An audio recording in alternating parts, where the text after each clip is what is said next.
नमस्कार, मैं फिजा और आप देख रहे हैं इस वक्त 4 PM न्यूज़। दोस्तों, महाराष्ट्र के लोकल निकाय चुनाव में सत्ताधारी महायुति गठबंधन जिसमें बीजेपी, एकनाथ शिंदे की शिवसेना और अजीत पवार की एनसीपी शामिल है, दोनों के अंदर बड़ी दरारें साफ दिखाई देने लगी है।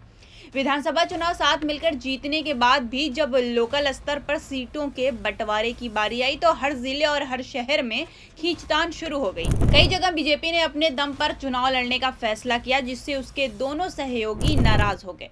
नासिक में बीजेपी ने सिर्फ शिंदे शिवसेना से गठबंधन किया, लेकिन अजीत पवार की एनसीपी को बाहर कर दिया।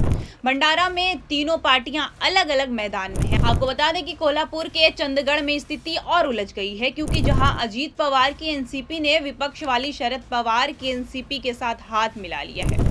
इससे साफ दिखता है कि महायुति के भीतर एक दूसरे पर भरोसा और तालमेल दोनों कमजोर है। मुख्यमंत्री देवेंद्र फडणवीस ने कहा था कि नामांकन की आखिरी तारीख तक इंतजार करो, तब तक सब तस्वीर साफ हो जाएगी। लेकिन सुप्रिया सुले ने कहा कि लोकल चुनाव में फैसला लोकल यूनिट ही करेगी, ऊपर से कुछ थोपने की जरूरत नहीं है। दूसरी ओर विपक्ष का एमवीए गठबंधन कांग्रेस, शिवसेना और एनसीपी भी पूरी सक्रियता के साथ चुनाव लड़ रहा है और एमएनएस के भी उनके साथ जाने की चर्चा चल रही है।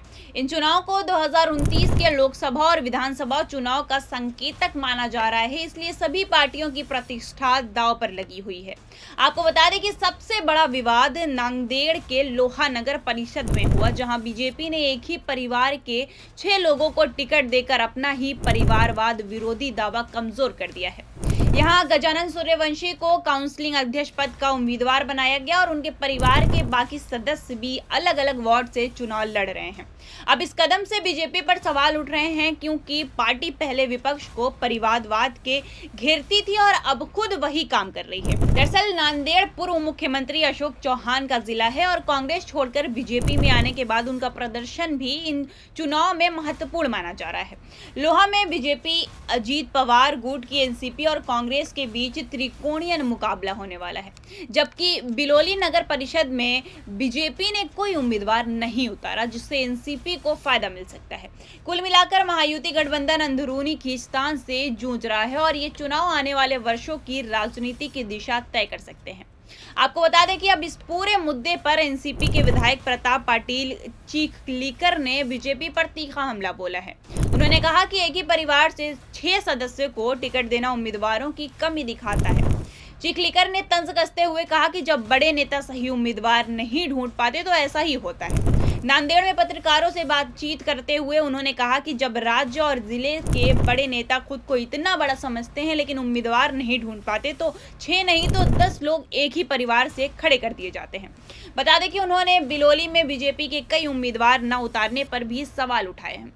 चिखलीकर का ये बयान महायुति में दरार को साफ दिखाता है। एनसीपी अजीत पवार की है, जो बीजेपी की सहयोगी है, लेकिन चिखलीकर ने खुलकर निशाना साधा है। ये विवाद लोकल चुनाव में गठबंधन की मजबूती पर असर डाल सकता है। विपक्ष ने इसे हथियार बनाया और अब कांग्रेस और एनसीपी अपनी रणनीति बदल रही है। सुप्रिया सुले ने कहा कि विपक्ष एकजुट होकर लड़ेगा। अब थोड़ा पीछे चलते हैं, देखते हैं कि आखिर क्या हुआ था और समझते हैं कि अब तक महाराष्ट्र के राजनीति में क्या हुआ है। दोस्तों, महाराष्ट्र की राजनीति में 2019 के बाद बड़े बदलाव आए हैं। 2019 विधानसभा चुनाव में बीजेपी को 105, शिवसेना को 56 और एनसीपी को 54 सीटें मिली और कांग्रेस को 44 सीटें मिली थी।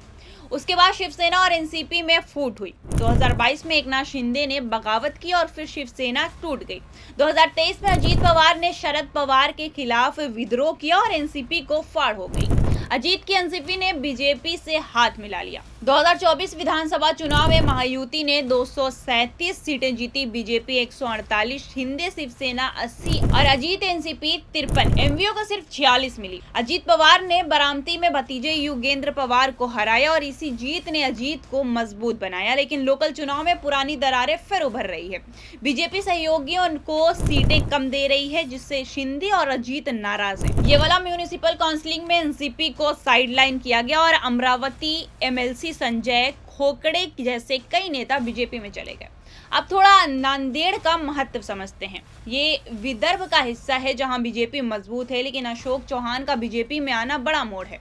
चौहान 2019 तक कांग्रेस के सीएम थे, लेकिन 2024 में बीजेपी ज्वाइन की। नांदेड़ उनके गढ़ के रूप में माना जाता है। लोकल चुनाव में उनकी साख दांव पर है। अगर बीजेपी यहां कमजोर हुई तो चौहान की छवि पर असर पड़ेगा। लोहा में सूर्यवंशी परिवार का दबदबा है, चिखलीकर का कैंप पहले यहां हावी रहा। अब विवाद से वोटर सेमिनेंट बदल सकता है। बीजेपी ने कहा कि ये लोकल फैसला है, लेकिन आलोचना हो रही है और विपक्ष कह रहा है कि बीजेपी परिवारवाद करती है जबकि खुद आरोप लगाती है। महाराष्ट्र के दूसरे इलाकों में भी चुनाव रोचक है। पुणे, नासिक, कोल्हापुर, सांगली, सोलापुर, अहमदनगर में जोरदार मुकाबला है। अजित पवार को पिंपरी चिंदवड़ एमसीपी वापस चाहिए, जिन शिंदे को ग्रामीण इलाकों में जिला परिषद और पंचायत समिति जीतनी है। बीजेपी नागपुर जिला परिषद और एमसी में अकेले लड़ेगी।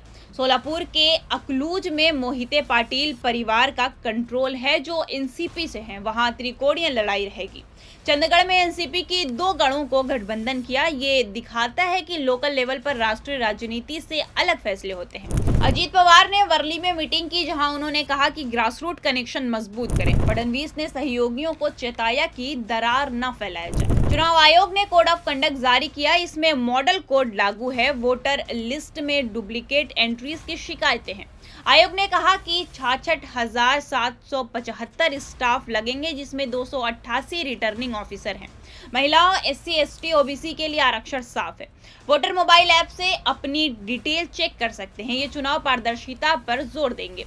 विपक्ष ने हलफनामा दाखिल किया कि वीवीपैट के लिए कानूनी प्रावधान नहीं, लेकिन आयोग ईवीएम पर अड़ा है। अब नतीजे का इंतजार है कि 3 दिसंबर को काउंटिंग होगी। महायुति अगर बहुमत लाई तो सत्ता मजबूत होगी, लेकिन नांदेड़ जैसे विवाद से वोटर नाराज हो सकते हैं। चिखलीकर का बयान वायरल हो रहा है और बीजेपी ने सफाई दी कि सूर्यवंशी परिवार लोकल में पॉपुलर है, लेकिन विपक्ष कह रहा है कि ये हिपोक्रेसी है। अशोक चौहान की नजर नांदेड़ पर है। अगर जीत हुई तो उनका स्वागत मजबूत होगा और अगर हार हुई तो सवाल उठेंगे। ये चुनाव महाराष्ट्र की राजनीति को आकार देंगे। परिवारवाद, गठबंधन की दरारें और लोकल मुद्दे सब सामने आएंगे। वोटर फैसले करेंगे कि सत्ता का भविष्य क्या है। कुल मिलाकर ये चुनाव रोमांचक होंगे और अब देखते हैं कि परिवारवाद का विवाद अब इस चुनाव को क्या नया मोड़ देता है। तब तक के लिए बने रहिए 4 PM के साथ। मिलते हैं अब आपसे अगली अपडेट में।